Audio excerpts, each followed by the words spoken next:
Hola, soy la doctora Ivonne Orbegoso, odontóloga neuromuscular, y hoy quiero preguntarte, ¿te despiertas agotado? ¿Estás cansado todo el día? ¿Estás demasiado fatigado para disfrutar de tu vida diaria? Si es así, es posible que estés padeciendo apnea del sueño. Desafortunadamente, estos síntomas no son los únicos.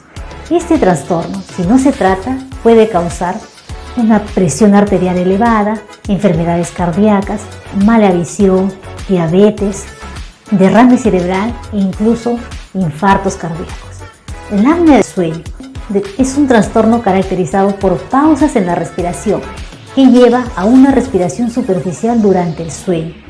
Cada pausa puede durar desde unos segundos hasta varios minutos, sacándonos del ritmo natural del sueño. Esto se acompaña también de ronquidos y a veces sonidos de ahogo y de jadeo. Como consecuencia, uno pasa menos tiempo con un sueño reparador. La terapia con aparatos bucales llamados Fullscreen es una opción de tratamiento no quirúrgico que nosotros ofrecemos para todos los pacientes que sufren de ronquido y apnea obstructiva de sueño. Estos aparatos pueden mejorar tu sueño, restaurándolo a un estado de alerta para así revitalizar tu salud.